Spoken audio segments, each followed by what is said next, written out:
উক্ত দাবির মোট বরাদ্দ হতে 1 টাকা হ্রাস করা হোক।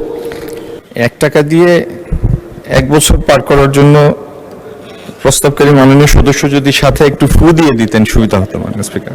আসসালামু আলাইকুম রহমতুল্লাহ। আমি 2026-27 অর্থ বছরের বাজেটে হিসাবের খাত 117, বাণিজ্য মন্ত্রণালয় শিরোনামাধীন 15 নং দাবির ওপর নীতিগত ছাঁটাই প্রস্তাব উত্থাপন করছি। প্রস্তাব করছি যে উক্ত দাবির মোট বরাদ্দ হতে 1 টাকা হ্রাস করা হোক। মাননীয় স্পিকার, বাণিজ্য একটি দেশের অর্থনীতির প্রাণ শক্তি।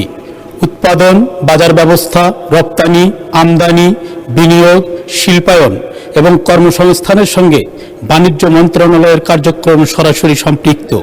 বর্তমান বৈশ্বিক অর্থনৈতিক পরিস্থিতিতে সরবরাহ ব্যবস্থা, মূল্যস্ফীতি, আন্তর্জাতিক বাজারের অস্থিরতা এবং বাণিজ্যিক প্রতিযোগিতা মোকাবেলায় একটি দক্ষ ও আধুনিক বাণিজ্য নীতি অপরিহার্য। মাননীয় স্পিকার, দেশের অভ্যন্তরীণ বাজারে নিত্য প্রয়োজনীয় পণ্যের মূল্য স্থিতিশীল রাখা বাণিজ্য মন্ত্রণালয়ের অন্যতম গুরুত্বপূর্ণ দায়িত্ব।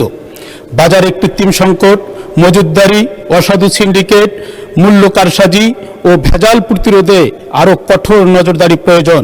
ভোক্তার স্বার্থ রক্ষায় বাজার মনিটরিং জোরদার, ডিজিটাল মূল্য তথ্য ব্যবস্থা চালু এবং প্রতিযোগিতামূলক বাজার ব্যবস্থা নিশ্চিত করতে হবে। মাননীয় স্পিকার, আমি বাণিজ্য মন্ত্রণালয়ের কাছে দাবি জানাই, উত্তরাঞ্চলে কৃষিপণ্য সংরক্ষণ ও প্রক্রিয়াজাতকরণে বিনিয়োগ উৎসাহিত করা হোক।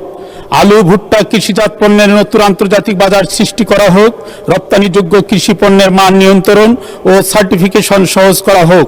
কৃষক ও ক্ষুদ্র উদ্যোক্তাদের বাজার সংযোগে সহায়তা প্রদান করা হোক।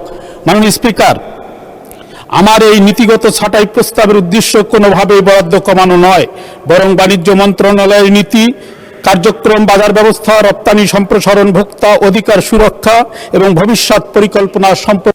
মাননীয় স্পিকার, আপনাকে ধন্যবাদ।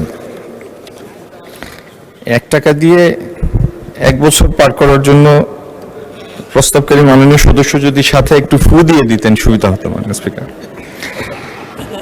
2026-27 অর্থ বছরের বাণিজ্য মন্ত্রণালয়ের পরিচালন ব্যয় 87% মোট ব্যয়, আর 13% হচ্ছে আপনার উন্নয়ন ব্যয়। মাননীয় স্পিকার, কতগুলি মন্ত্রণালয় ডেভেলপমেন্ট মিনিস্ট্রি, কতগুলি প্রশাসনিক মিনিস্ট্রি। এই মন্ত্রণালয়ের প্রশাসনিক কাজই বেশি, উন্নয়নের পার্টটা কম।